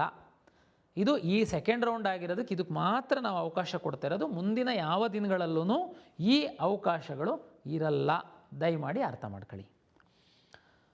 ತಮಗೆಲ್ಲ ಗೊತ್ತಿರುವಂತೆ ಈ ಮೊದಲ ಸುತ್ತಿನಲ್ಲಿ ಎಲ್ಲ ಸೀಟನ್ನು ನಾವು ಕನ್ವರ್ಷನ್ ಮಾಡಿಯೇ ನಿಮಗೆ ಅಲಾಟ್ ಮಾಡಿದ್ವಿ. ಅಂದರೆ ಆದಷ್ಟು ಸೀಟ್ಗಳು ಕನ್ವರ್ಷನ್ ಆಗಿ ನಿಮಗೆ ಒಳ್ಳೆ ಸೀಟೇ ಸಿಕ್ಕಿತ್ತು. ಆದ್ರೂ ಮೆಡಿಕಲ್ಲು ಡೆಂಟಲ್ಲಿಗೆ ಹೋಗುವಂಥವ್ರು ಒಳ್ಳೊಳ್ಳೆ ಸೀಟನ್ನು ಇಟ್ಕೊಂಡಿದ್ದಾರೆ, ನೋ ಡೌಟ್. ಅದಕ್ಕೋಸ್ಕರನೇ ತಾವು ಚಾಯ್ಸ್ 2 ಹಾಕಿ ಈ ಸುತ್ತಿಗೆ ಬಂದಿದ್ದೀರಾ. ಈ ಸುತ್ತಲ್ಲಿ ಮೆಡಿಕಲ್ಲು ಮತ್ತು ಡೆಂಟಲಲ್ಲಿ ಸಹ ನಾವು ಕಂಬೈನ್ಡ್ ಸೀಟ್ ಅಲಾಟ್ ಮಾಡ್ತೀವಿ, ಕನ್ವರ್ಷನ್ ಮಾಡಿ ಅಲಾಟ್ ಮಾಡ್ತೀವಿ. ಮೆಡಿಕಲ್ ಡೆಂಟಲ್ ಕನ್ವರ್ಷನ್ ಆಗಿರಲ್ಲ, ತಮಗೆಲ್ಲ ಗೊತ್ತಿದೆ. ಯಾಕೆಂದರೆ ಅವ್ರು ಈಗ ಎಂಟ್ರಿ ಆಗ್ತಾಯಿದೆ ಆ ಸೀಟ್ಗಳು. B pharma, pharma D, medical ಮತ್ತು ಡೆಂಟಲ್ ಏನಿದೆ, ಆ ವಿದ್ಯಾರ್ಥಿಗಳು ಹೊಸಬ್ರು ಇದ್ದೀರಾ. ಈಗ ಇರುವಂಥವ್ರು ನೀಟ್ ರ್ಯಾಂಕ್ ಇತ್ತು ಅಂತಂದರೆ ತಾವು ಹಾಕಿರ್ತೀರ. 2ನೇ ಸುತ್ತಲ್ಲಿ ನಾವು medical, dental, pharma D pharma ಮತ್ತು ಏನು ನಮ್ಮ ಫಾರ್ಮಾ ಡಿ ಇದೆ, ಇದನ್ನು ಕನ್ವರ್ಷನ್ ಮಾಡಿ ನಾವು ಈ ಸುತ್ತಲ್ಲಿ ಅಲಾಟ್ ಮಾಡ್ತೀವಿ. ಅಲಾಟ್ ಮಾಡಿದ ಮೇಲೆ ಕೆಲವರಿಗೆ ಸ್ವಲ್ಪ ಗೊಂದಲ ಇದೆ, ವಿಶೇಷವಾಗಿ ಮೆಡಿಕಲ್ ಅವರಿಗೆ. ಏನಪ್ಪ ಅಂದರೆ, ಸರ್ MCCದು ಶುರುವಾಗಿದೆ, ನೀವು ಶುರು ಮಾಡ್ತಾಯಿದ್ದೀರಾ, ನಾವು ಅಲ್ಲಿ ಹೋಗಬೇಕಾ, ಇಲ್ಲಿ ಹೋಗಬೇಕಾ, ನನಗೆ ಮ್ಯಾನೇಜ್ಮೆಂಟ್ ಸೀಟು ಈ ಕಾಲೇಜಲ್ಲಿ ಸಿಗುತ್ತಾ, ಆ ಕಾಲೇಜಲ್ಲಿ ಸಿಗುತ್ತಾ, ಪಿ ಸೀಟ್ ಇದೆಲ್ಲ. ಇದಕ್ಕೆಲ್ಲದಕ್ಕೂ ಪರಿಹಾರ ಏನು ಅಂತಂದರೆ, ತಮಗೆ ಗೊತ್ತಿರುವಂತೆ NRI ಸೀಟ್ಗಳು ಮ್ಯಾನೇಜ್ಮೆಂಟ್ ಆಗಿ NRI ಎಷ್ಟಿರ್ತಾರೆ ಅಷ್ಟು ಅಲಾಟ್ ಮಾಡ್ತೀವಿ. ಇಲ್ಲ ಅಂತಂದರೆ ಇದೇ ಸುತ್ತಲ್ಲಿ ಮ್ಯಾನೇಜ್ಮೆಂಟ್ ಆಗಿ ಕನ್ವರ್ಷನ್ ಆಗುತ್ತೆ, ಹಂಗಾಗಿ ಮ್ಯಾಕ್ಸಿಮಮ್ ಸೀಟ್ ಅಲಾಟ್ ಆಗುತ್ತೆ. ಅದೇ ರೀತಿ ಯಾವುದು ವಿಶೇಷ ಕೆಟಗರಿ ಒಳಗಡೆ ಇಟ್ಟಿರುವಂತಹ ಸೀಟ್ಗಳು ಸಹ ಎಷ್ಟು ಇರುತ್ತೆ ಅವರಿಗೆ ಫಸ್ಟು ಅಲಾಟ್ ಮಾಡ್ತೀವಿ, ಉಳಿದಂಥ ಸೀಟ್ಗಳನ್ನ ಕನ್ವರ್ಟ್ ಮಾಡಿ ಇದರಲ್ಲೇ ಅಲಾಟ್ ಮಾಡ್ತೀವಿ. ಕರ್ನಾಟಕ ರಾಜ್ಯದಲ್ಲಿರುವಂತಹ ಎಲ್ಲ ಸರ್ಕಾರಿ ಮೆಡಿಕಲ್ ಕಾಲೇಜುಗಳ 15% ಸೀಟ್ಗಳು ಕೇಂದ್ರ ಸರ್ಕಾರ ಅಧೀನದ MCCಯಿಂದ ಅಲಾಟ್ ಆಗ್ತವೆ. ಕರ್ನಾಟಕ ರಾಜ್ಯದಲ್ಲಿರುವಂತಹ ಡೀಮ್ಡ್ ಮೆಡಿಕಲ್ ಕಾಲೇಜುಗಳು ಅಲ್ಲಿ ಅಲಾಟ್ ಆಗ್ತವೆ. ಉಳಿದಂಥ ಎಲ್ಲ ಮೆಡಿಕಲ್ ಕಾಲೇಜುಗಳ ಸೀಟ್ಗಳು ನಮ್ಮಿಂದ ಅಲಾಟ್ ಆಗುತ್ತೆ. ಈ ಹಿಂದಿನ ವಿಡಿಯೋದಲ್ಲೆಲ್ಲ ನಾನು ಹೇಳಿದ್ದೀನಿ. ಮತ್ತೊಮ್ಮೆ ಸಂಕ್ಷಿಪ್ತವಾಗಿ ಹೇಳುವಂಥದ್ದಾದರೆ, ಯಾರು ಹಣ ಇರುವಂಥವರು ನೇರವಾಗಿ ಹೋಗಿ ಕಾಲೇಜಿಗೆ ಅಡ್ಮಿಷನ್ ಆಗೋದಕ್ಕಾಗಲ್ಲ. ಕರ್ನಾಟಕ ರಾಜ್ಯದಲ್ಲಿ ಇರುವ ಎಲ್ಲ ಖಾಸಗಿ ಮೆಡಿಕಲ್ ಕಾಲೇಜುಗಳ ಸೀಟು KEA ಮುಖಾಂತರನೇ ಅಲಾಟ್ ಆಗುತ್ತೆ. 2 ಕೆಟಗರಿ ಸೀಟಿಗೆ ಸರ್ಕಾರನೇ ಫೀಸನ್ನು ನಿಗದಿಪಡಿಸುತ್ತೆ. G ಸೀಟು ಮತ್ತು ಪಿ ಸೀಟ್ ಅಂತ ಹೇಳ್ತಾರೆ. NRI ಮತ್ತು ಮ್ಯಾನೇಜ್ಮೆಂಟಿಗೆ ಮಾತ್ರ ಮ್ಯಾನೇಜ್ಮೆಂಟ್ ಅವ್ರ ಫೀಸು ಫಿಕ್ಸ್ ಮಾಡಿ ನಮ್ಮ ಪೋರ್ಟಲಲ್ಲಿ ಹಾಕ್ತೀವಿ. ರ್ಯಾಂಕ್ ಆಧರಿಸಿ ನಾವೇನೇ ಸೀಟನ್ನು ಅಲಾಟ್ ಮಾಡ್ತೀವಿ. NRI ವಿದ್ಯಾರ್ಥಿಗಳು ಯಾರಾದರೂ ಸಫಿಷಿಯೆಂಟ್ ಇಲ್ಲ ಅಂತಂದರೆ ಆ ಸೀಟ್ಗಳೆಲ್ಲ ಮ್ಯಾನೇಜ್ಮೆಂಟಾಗಿ ನಾವು ಸೀಟನ್ನು ಅಲಾಟ್ಮೆಂಟ್ ಮಾಡ್ತೀವಿ. ಇದು ಪ್ರಕ್ರಿಯೆ ಇರುವಂಥದ್ದು. ಇಲ್ಲಿ ಒಂದು ಕನ್ನಡಿಗರಿಗೆ ಒಂದು ಕಿವಿ ಮಾತು ಏನು ಅಂತಂದರೆ, ಕರ್ನಾಟಕ ರಾಜ್ಯದಲ್ಲಿರುವಂತಹ ಸರ್ಕಾರಿ ಮೆಡಿಕಲ್ ಕಾಲೇಜುಗಳ 15% ಫೀಸ್ ಸೀಟ್ಗಳನ್ನು MCC ಅವರು ಅಲಾಟ್ ಮಾಡ್ತಾರೆ. ದಯಮಾಡಿ ಮೆರಿಟೋರಿಯಸ್ ಸ್ಟೂಡೆಂಟ್ಸು ಅಲ್ಲೂ ಭಾಗವಹಿಸಿ, ನನ್ನ ವಿನಂತಿ, ಅಲ್ಲಿ ಸಹ ಭಾಗವಹಿಸಿ. PSEET ಅವರು ಅಷ್ಟೇ, ಅಲ್ಲಿ ಕರ್ನಾಟಕದಲ್ಲಿರುವ ಡೀಮ್ಡ್ ಕಾಲೇಜಿನ ಸೀಟ್ಗಳದ್ದು ಸಹ ಫೀಸು ಫ್ಲಾಟ್ ಇರುತ್ತೆ. ಆಲ್ಮೋಸ್ಟ್ ಅಲ್ಲಿ ಇಲ್ಲಿ 12 ಲಕ್ಷ ಇದ್ದು ಪ್ರೈವೇಟ್ ಮೆಡಿಕಲ್ ಕಾಲೇಜಿನ ಫೀಸಿಗೂ ಡೀಮ್ಡ್ ಮೆಡಿಕಲ್ ಕಾಲೇಜ್ ಫೀಸಿಗೂ ಹತ್ತತ್ರ ಸಮ ಇದೆ. ತಾವು ಅಲ್ಲಿ ಸಹ MCCನಲ್ಲಿ ಭಾಗವಹಿಸಿ, ಖಂಡಿತ ತಾವು ಭಾಗವಹಿಸಬೇಕು. ಯಾಕೆ ಅಂತಂದರೆ ನಮ್ಮಲ್ಲೂ ಭಾಗವಹಿಸಿ, ಅಲ್ಲೂ ಭಾಗವಹಿಸಿ. ನೀವು ನಿರ್ಧಾರ ಮಾಡೋದಕ್ಕೆ ನಾನು ಸಮಯ ಕೊಡ್ತೀನಿ. ನಾನು ಫಲಿತಾಂಶವನ್ನು ಪ್ರಕಟ ಮಾಡ್ತೀನಿ ಅಥವಾ ಅವರು ಫಲಿತಾಂಶ ಪ್ರಕಟ ಮಾಡ್ತಾರೆ, ಅದು ಏನು ಇಂಪಾರ್ಟೆಂಟ್ ಅಲ್ಲ. ಆದರೆ ನೀವು ಅವರ ಫಲಿತಾಂಶ ಬಂದ ಮೇಲೇ ನಾನು ಮುಂದುವರಿಯುವಂಥದ್ದು. ಉದಾಹರಣೆಗೆ ತಮ್ಮ ಮಗು ಮೆರಿಟ್ ಚೆನ್ನಾಗಿದೆ, ದಯಮಾಡಿ ತಾವು MCCನಲ್ಲಿ ಸಹ ಭಾಗವಹಿಸಿ, ನಮ್ಮಲ್ಲಿ ಸಹ ಭಾಗವಹಿಸಿ. ನಾನು ಫಲಿತಾಂಶ ಪ್ರಕಟ ಮಾಡ್ತೀನಿ ಅಥವಾ ಅವರು ಮಾಡ್ತಾರೆ. ಮಾಡಿದ ಮೇಲೆ ನೀವು ಡಿಸೈಡ್ ಮಾಡಿ, ನಾನು MCCನಲ್ಲಿ ತಗೊಳ್ಬೇಕಾ KEAನಲ್ಲಿ ತಗೊಳ್ಬೇಕಾ ಅಂತ. ಒಂದು ವೇಳೆ ತಾವು MCCನಲ್ಲಿ ತಗೊಳ್ಬೇಕು ಅಂತ ನಿರ್ಧಾರ ಮಾಡಿದರೆ ನಮ್ಮಿಂದ ನಾನು ಫ್ರೀ ಎಕ್ಸಿಟ್ ಆಪ್ಷನ್ ಕೊಡ್ತೀನಿ. ತಾವು ಫ್ರೀಯಾಗಿ ನಮ್ಮಿಂದ ಎಕ್ಸಿಟ್ ಆಗಿ, ನಾನು ನಿಮಗೊಂದೆರಡು ದಿನ ಅಂದರೆ MCC ಅವ್ರದ್ದು ಫೈನಲ್ ರಿಸಲ್ಟ್ ಪಬ್ಲಿಷ್ ಆದ ನಂತರ ನಾನು ಒಂದಿನ ಟೈಮ್ ಕೊಡ್ತೀನಿ. ತಾವು ಎಕ್ಸಿಟ್ ಆದಮೇಲೆ ನಾನು ರೀರನ್ ಮಾಡಿ ಫಲಿತಾಂಶ ಪ್ರಕಟ ಮಾಡ್ತೀನಿ. ಆ ವಿಷಯ ಇಷ್ಟೇ. ಎನಿವೇ ಅದು 15% ಸೀಟು. ನೀವು ಅಲ್ಲಿ ಸೇಮ್ ಮೆರಿಟ್ ಇದ್ದು, ಉದಾಹರಣೆಗೆ ಬೆಂಗಳೂರು ಮೆಡಿಕಲ್ ಕಾಲೇಜು ನೀವು ಟಾಪರ್ಸ್ ಇದ್ದೀರಾ, ನಮ್ಮಲ್ಲೂ ಸಿಗುತ್ತೆ ಅಲ್ಲೂ ಸಿಗುತ್ತೆ, ನೀವು ಅಲ್ಲೇ ತಗೊಳ್ಳಿ. ಇನ್ನೊಬ್ಬ ನಮ್ಮ ಹುಡುಗ ಇನ್ನೊಬ್ಬ ಕೆಳಗಿಂದ ನಾವು ನಮ್ಮ KEAಯಿಂದ ಹೋಗೋದಕ್ಕೆ ಅನುಕೂಲ ಆಗುತ್ತೆ ಅನ್ನುವಂಥದ್ದು ಅಷ್ಟೇ. ಯಾಕೆಂದರೆ ಕಾಲೇಜು ಸೇಮ್ ಇರುತ್ತೆ, ಹಾಗಾಗಿ ನಿಮಗೆ ಏನು ಪ್ರಾಬ್ಲಮ್ ಆಗಲ್ಲ. ದಯಮಾಡಿ ಅದು ಮಾಡಬೇಕು. ಇನ್ನೊಂದು, ಆಪ್ಷನ್ ಎಂಟ್ರಿ ಮಾಡುವಂತಹ ಸಂದರ್ಭದಲ್ಲಿ ಎಲ್ಲ ವಿದ್ಯಾರ್ಥಿಗಳಿಗೆ ನಾನು ಹೇಳುವಂಥದ್ದು, ಭಾಳ ಜವಾಬ್ದಾರಿಯಿಂದ ಆಪ್ಷನ್ ಎಂಟ್ರಿ ಮಾಡಿ. ಮೆಡಿಕಲ್ಲು ಡೆಂಟಲ್ಲಿಗೆ ಆಯುಷಿಗೆ ಮಾತ್ರ ಇದು ಫಸ್ಟ್ ರೌಂಡು. ಉಳಿದಂಥ ಎಲ್ಲ ಕೋರ್ಸುಗಳಿಗೆ ಇದು ಸೆಕೆಂಡ್ ರೌಂಡ್ ಅಂತ ನಾನು ಟ್ರೀಟ್ ಮಾಡ್ತೀನಿ. ಸೆಕೆಂಡ್ ರೌಂಡೇನೆ. B ಫಾರ್ಮ ಫಾರ್ಮ್ Dಗೆ ಫಸ್ಟ್ ರೌಂಡ್ ಆದ್ರೂ ಅದು ನಾನು ಸೆಕೆಂಡ್ ರೌಂಡ್ ಅಂತ ಟ್ರೀಟ್ ಮಾಡ್ತೀನಿ. ದಯಮಾಡಿ ಅದನ್ನು ನಾನು ಮುಂದಕ್ಕೆ ಕ್ಯಾರಿ ಮಾಡಲ್ಲ. ಇದು ಅರ್ಥ ಮಾಡ್ಕೊಳ್ಬೇಕು ವಿದ್ಯಾರ್ಥಿಗಳು. ನಾನು ಈ ಹಿಂದೆ ಎಲ್ಲ ತಮಗೆ ಹೇಳಿದ್ದೀನಿ, 2ನೇ ಸುತ್ತಿನಲ್ಲಿ ಕಡ್ಡಾಯವಾಗಿ ಅಡ್ಮಿಷನ್ ತಗೊಳ್ಬೇಕು ಅಂತ ನಾನು ಹೇಳಿದ್ದೀನಿ. ಇದು ಇಲ್ಲಿ ಇಂಪಾರ್ಟೆಂಟ್ ಆಗುತ್ತೆ, ನೀವು ಚಾಯ್ಸ್ ಕರೆಕ್ಟ್ ಹಾಕೋವಂಥದ್ದಕ್ಕೋಸ್ಕರ. ಮೆಡಿಕಲ್ ಡೆಂಟಲ್ ಅವರಿಗೆ ಫಸ್ಟ್ ರೌಂಡ್ ಇದೆ. MCCಗೆ ರಿಸಲ್ಟ್ ಬಂದ ಮೇಲೆ ಅಲ್ಲಿಗೆ ಹೋಗೋರಿಗೆಲ್ಲ ನಮ್ಮಿಂದ ಕಳಿಸ್ಕೊಟ್ಟು ರೀರನ್ ಮಾಡ್ತೀನಿ. ಆದರೂ ಸಹ ಅವರಿಗೆ 2ನೇ ರೌಂಡಿಗೆ ಬರುವಂಥದ್ದಕ್ಕೇನೆಲ್ಲ ಇದೆ ಆ ಥರ ನಾನು ಫೆಸಿಲಿಟೇಟ್ ಮಾಡ್ತೀನಿ. ಆದರೆ ಉಳಿದಂಥ ಯಾವ ಕೋರ್ಸುಗಳಿಗೆ ಸಹ 3ನೇ ಸುತ್ತಿಗೆ ಬರುವಂಥದ್ದಕ್ಕೆ ಅವಕಾಶ ಇರಲ್ಲ. ಚಾಯ್ಸ್ 1 ಹಾಕಿ ತಾವು ಅಡ್ಮಿಷನ್ ಆಗಬೇಕು, ಇಲ್ಲ ಚಾಯ್ಸ್ 4 ಹಾಕಿ ನಮ್ಮ ಸಿಸ್ಟಮಿಂದ ಹೊರಗಡೆ ಹೋಗಬೇಕು. ಇಲ್ಲಿ ಒಂದು ಡೌಟ್ ಬರುತ್ತೆ ತಮಗೆ, ಸರ್ ನಾನು ಆ್ಯಕ್ಚುಲಿ ಮೆಡಿಕಲ್ ಆಸ್ಪಿರೆಂಟ್ ಇದ್ದೀನಿ, ಮೆಡಿಕಲ್ ಸಿಕ್ಕಿಲ್ಲ ಅಂತಂದರೆ ನಾನು ಇಂಜಿನಿಯರಿಂಗ್ ಹೋಗಬೇಕು ಅಂತೇಳಿ ನಾನು ಹಾಕಿದ್ದೆ, ಈಗ ಇಂಜಿನಿಯರಿಂಗ್ ಸಿಕ್ಕಿದೆ, ನೀವು ಅಡ್ಮಿಷನ್ ಆಗಿಬಿಡು ಅಂತಂದರೆ ನನಗೆ 2ನೇ ರೌಂಡಲ್ಲಿ ಮೆಡಿಕಲ್ ಸಿಗೋ ಸಾಧ್ಯತೆ ಇದೆ, ನನಗೆ ಇಲ್ಲಿ ಅನ್ಯಾಯ ಆಗುತ್ತೆ, ಕಾಲೇಜಿಗೆ ಹೋಗಿ ಸೇರಿದರೆ ದುಡ್ಡು ಕೊಡ್ತಾರೆ. ಆದರೆ ನೀವು ಅದು ಮಾಡಲಿಲ್ಲ ಅಂತಂದರೆ ಎಂಟೈರ್ ಇಂಜಿನಿಯರಿಂಗ್ ವಿದ್ಯಾರ್ಥಿಗಳಿಗೆ ಅನ್ಯಾಯ ಆಗುತ್ತೆ. ತಮ್ಗೆ ಗೊತ್ತಿದೆ, AICT ಪ್ರಕಾರ ಅವರಿಗೊಂದು ಅಡ್ಮಿಷನ್ ಕಟ್ ಆಫ್ ಇದೆ, MCC ಅವ್ರ ಪ್ರಕಾರ ಮೆಡಿಕಲ್ ಡೆಂಟಲ್ ಅವರಿಗೆ ಬೇರೆಯೇ ಒಂದು ಕಟ್ ಆಫ್ ಇದೆ. ಆದರೆ ನಿಮಗೆ ಅನ್ಯಾಯ ಆಗೋದಕ್ಕೆ ನಾನು ಬಿಡಲ್ಲ. ಹೇಗೆ ಮಾಡ್ತೀನಿ ಅಂತಂದರೆ, ನೀವೇನೇ ಹಾಕಿದ್ದೀರಾ ಮೆಡಿಕಲ್ ಸಿಕ್ಕಿಲ್ಲ ಅಂದರೆ ನಾನು ಇಂಜಿನಿಯರಿಂಗಿಗೆ ಹೋಗ್ತೀನಿ ಅಂತ ತಾವೇ ಹಾಕಿದ್ದೀರಾ. ಓಕೆ, ಈಗ ಇಂಜಿನಿಯರಿಂಗ್ ಸಿಕ್ಕಿದೆ, ನೀವು ಹೋಗಿ ಅಡ್ಮಿಷನ್ ಆಗಿ ಮೆಡಿಕಲ್ಲಿಂದು 2ನೇ ಸುತ್ತು ನಾನು ಕೌನ್ಸಿಲಿಂಗ್ ಏನು ಶುರು ಮಾಡ್ತೀನಿ, ತಾವು ಭಾಗವಹಿಸಿ. ನಿಮಗೆ ಅಪ್ಗ್ರೇಡ್ ಆದರೆ ಆಗಲಿ, ಸಂತೋಷ. ಸರ್ ಅಲ್ಲಿ ಕಾಲೇಜಿಗೆ ಹೋಗಿ ಸೇರಿರ್ತೀವಿ, ದುಡ್ಡು ಕಟ್ಟಿರ್ತೀವಿ, ಡಾಕ್ಯುಮೆಂಟ್ ಕೊಟ್ಟಿರ್ತೀವಿ. ನೋಡಿ, ಪ್ರೈವೇಟ್ ಇಂಜಿನಿಯರಿಂಗ್ ಕಾಲೇಜ್ ಅಸೋಸಿಯೇಷನ್ ಜೊತೆ ಸರ್ಕಾರ ಈಗಾಗಲೇ ಮಾತಾಡಿದ್ದಾರೆ, ನಾವು ಒಂದು ಪ್ರೊಸೀಡಿಂಗ್ ಸಹ ಮಾಡಿದ್ದೀವಿ, ಅವ್ರು ಒಪ್ಪಿದ್ದಾರೆ. ನಿಮಗೆ ಫ್ರೀಯಾಗಿ ಹೊರಗಡೆ ಬರುವಂಥದ್ದಕ್ಕೆಲ್ಲ ಅವಕಾಶ ಮಾಡಿಕೊಡ್ತಾರೆ. ಫೀಸಿನ ಬಗ್ಗೆ ತಲೆಬಿಸಿ ಮಾಡಬೇಡಿ, ಯಾಕೆಂದರೆ ಫೀಸ್ ಎಲ್ಲ KENಲ್ಲೇ ಇರುತ್ತೆ. ಸರ್ ನಾನು ಇಂಜಿನಿಯರಿಂಗೇ ಹೋಗಬೇಕು ಅಂತ ಇತ್ತು, ಮೆಡಿಕಲ್ ಇತ್ತು, ಇಂಜಿನಿಯರಿಂಗ್ ಸಿಕ್ಕಿದೆ, ಬಟ್ ನಾನು ಇಂಜಿನಿಯರಿಂಗೂ ಹೋಗೋಕ್ಕೆ ಇಷ್ಟ ಇಲ್ಲ ಸರ್. ನನ್ನ ಅಡ್ಮಿಷನ್ ಆಗೋದು ಬರೋದು ಅದೆಲ್ಲ ನನಗೆ ತಲೆಬಿಸಿ ಬೇಡ. ನಾನು ನೆಕ್ಸ್ಟ್ ರೌಂಡಲ್ಲಿ ಮೆಡಿಕಲ್ಲಿಗೇ ಟ್ರೈ ಮಾಡ್ತೀನಿ, ಸಿಕ್ಕಿದರೆ ಸರಿ, ಇಲ್ಲಾಂದರೆ ನಾನು ಲಾಂಗ್ ಟರ್ಮಿಗೆ ಹೋಗ್ತೀನಿ. ಸಿಕ್ಕಿದರೆ ಸರಿ ಸರ್, ಇಲ್ಲಾಂದರೆ ಯಾವುದೋ ಇಂಜಿನಿಯರಿಂಗು ನಾನು ಮ್ಯಾನೇಜ್ಮೆಂಟ್ ಹೋಗ್ತೀನಿ ಅನ್ನೋರು ಕೆಲವರು ಇದ್ದಿರ್ಬೋದು. ತಾವು ಚಾಯ್ಸ್ 4 ಹಾಕಿ. ಸರ್ ಚಾಯ್ಸ್ 4 ಹಾಕಿದರೆ ನಾನು ಸಿಸ್ಟಮಿಂದನೇ ಹೊರಗಡೆ ಹೋಗ್ತೀನಲ್ಲ, ಮತ್ತು ನನಗೆ ಮೆಡಿಕಲ್ ಬೇಕು ಸರ್. ನೋ ಪ್ರಾಬ್ಲಮ್, ನೀವು ಮೆಡಿಕಲ್ಲಿಗೆ ಬರ್ಬೋದು. ಯಾಕೆಂತಂದರೆ ತಮ್ಗೆ ಗೊತ್ತಿದೆ, ಮೆಡಿಕಲ್ಲು, ಡೆಂಟಲ್ಲು, ಆಯುಷ್ ಏನಿದೆ ಅದು ಸೆಕೆಂಡ್ ರೌಂಡ್ ಅಂತ ಆಗುವಂಥದ್ದು. ನೋಡಿ, ನೀವೇನೇ ಇಂಜಿನಿಯರಿಂಗ್ ಸಿಕ್ಕಿದ್ರೆ ಅಂತ ನೀವು ಹಾಕಿರ್ತೀರಾ, ನೀವು ಹೋಗಲ್ಲ ಅಂದರೆ 4 ಹಾಕಿ ಹೊರಗಡೆ ಹೋಗಿ ಬಂದರೆ ನೀವು 750 ಕಟ್ಟಿ ಒಳಗಡೆ ಬನ್ನಿ. ಯಾಕೆಂದರೆ ನೀವೇನೇ ಹಾಕಿರುವಂಥದ್ದು ಮೆಡಿಕಲ್ ಸಿಕ್ಕಿಲ್ಲ ಅಂದರೆ ಇಂಜಿನಿಯರಿಂಗ್ ಅಂತೇಳಿ. ಇದು ಎರಡನೇ ಆಪ್ಷನ್ನು ಮೆಡಿಕಲ್ ಡೆಂಟಲ್ ಅವರಿಗೆ ಹೊರತುಪಡಿಸಿ, ಮೆಡಿಕಲ್ ಡೆಂಟಲ್ ಆಯುಷ್ ಅವರಿಗೆ ಹೊರತುಪಡಿಸಿ ಉಳಿದಂಥ ಎಲ್ಲರಿಗೆ ಸಹ ನಾನು ಆಪ್ಷನ್ ಇದು ನಾನು ವಿವರವಾಗಿ ರಿಸಲ್ಟ್ ಪಬ್ಲಿಷ್ ಮಾಡಿದ ಮೇಲೆ ಹೇಳ್ತೀನಿ. ನಾನು ಈಗ ಯಾಕೆ ಇದೊಂದು ಸಂಕ್ಷಿಪ್ತ ನಿಮಗೆ ಹೇಳ್ತಾ ಇದ್ದೀನಿ ಅಂತಂದರೆ, ಇಂಜಿನಿಯರಿಂಗಿಂದು ಈ ಹಿಂದೆ ಹೆಂಗಿರ್ತಿತ್ತು ಅಂತಂದರೆ, ನೀವು 3ನೇ ಸುತ್ತಿನ ತನಕ ಬರೋದಕ್ಕೆ ಅವಕಾಶ ಇತ್ತು. ಇದನ್ನೇ ದುರುಪಯೋಗ ಪಡಿಸ್ಕೊಂಡು ಸೀಟ್ ಬ್ಲಾಕ್ ಮಾಡ್ತಿದ್ರು ವಿದ್ಯಾರ್ಥಿಗಳು. ಹಾಗಾಗಿ ನಾನು ಇದನ್ನು ಹೇಳ್ತಾ ಇದ್ದೀನಿ. ಇನ್ನೊಂದು ಇಂಜಿನಿಯರಿಂಗ್ ವಿದ್ಯಾರ್ಥಿಗಳಿಗೆ ಅನುಮಾನ ಬರ್ಬೋದು, ಏನು ಅಂತಂದರೆ, ಸರ್ ಇಂಜಿನಿಯರಿಂಗ್ಗೆ ಅಡ್ಮಿಷನ್ ಆಗಿರ್ತೀನಿ, ನೀವು 3ನೇ ಸುತ್ತಿಂದು ಕೌನ್ಸಿಲಿಂಗ್ ಶುರು ಮಾಡೋದಕ್ಕೆ ಪಬ್ಲಿಷ್ ಮಾಡಿದಾಗ ಕಾರಣಾಂತರದಿಂದ ಯಾವುದಾದ್ರೂ ಒಂದು ಟಾಪ್ ಕಾಲೇಜಲ್ಲಿ 1-2 ಇಂಜಿನಿಯರಿಂಗ್ ಸೀಟೇ ಖಾಲಿ ಆಗಿರುತ್ತೆ, ಅದಕ್ಕೂ ನಾನು ಅಪ್ಗ್ರೇಡೇಷನಿಗೆ ಬರ್ಬೋದಾ? ಎಸ್, ನೀವು ಬರ್ಬೋದು. ಆದರೆ ನೀವು ಅಡ್ಮಿಷನ್ ಆಗಿರೋದು ಆಟೋಮೆಟಿಕಾಗಿ ಕ್ಯಾನ್ಸಲ್ ಆಗುತ್ತೆ, ನೀವು ಬರಬಹುದು.